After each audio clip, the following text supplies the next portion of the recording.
la toute première édition, maintenant que j'y réfléchis, c'était en 79, me semble-t-il. Mais il y avait déjà Jacques Lelu avec ses premières nefs. Et je venais de sortir Temps Blanc, mon tout premier bouquin. En 81, j'ai été réinvité et puis là, j'ai même un peu participé à l'élaboration du catalogue qui à l'époque se faisait encore avec une IBM à boules et des lettres à 7. Donc il y avait à nouveau, je crois, Jacques Lelu. C'est là qu'on s'est rencontrés avec toi, Claude, et toute l'équipe de Friction, en fait, qui s'était étoffée avec Didier Cotier, avec Jean-Claude Isard, pas mal déjà d'auteurs plus connus, quoi. Le festival avait un peu plus d'ampleur. On a été invité une autre fois, en 89, à l'âge d'or du festival de Rouen. Et là, il y avait pas mal d'invités prestigieux. Je crois qu'il y avait Bilal même, il me semble. Il y avait des gens comme ça. Une première pour moi, parce que je crois que c'est à ce festival-là que, pour la toute première fois, je me suis trouvé à devoir causer devant des gamins. Que j'avais jamais fait. Bon, après, je l'ai fait quelques dizaines de fois depuis.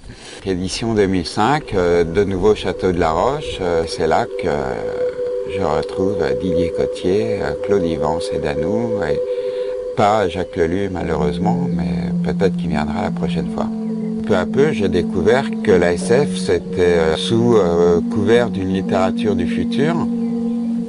C'était en fait surtout une littérature du présent, quoi. Par essence, on va décrire un monde.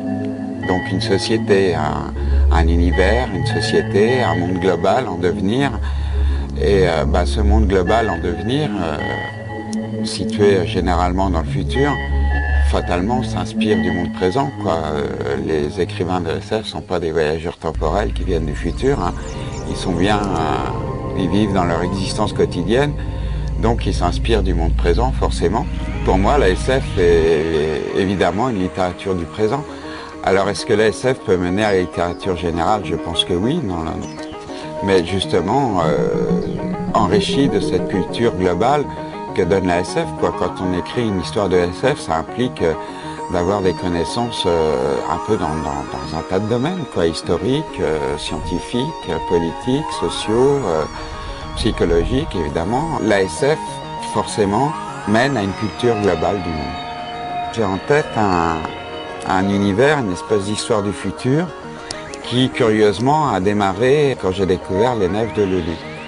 Il les mettait en décor, en situation, il mettait des légendes, il créait tout un monde qui m'a, dès le départ, fasciné. C'est de là qu'est né, moi, mon projet, que j'ai appelé Chronique des Nouveaux Mondes, dans lesquels les nefs de Lelu, d'ailleurs, apparaissent et jouent un rôle, hein, y compris jusque dans les oiseaux de lumière. Il y a encore des vaisseaux de Lelu dedans.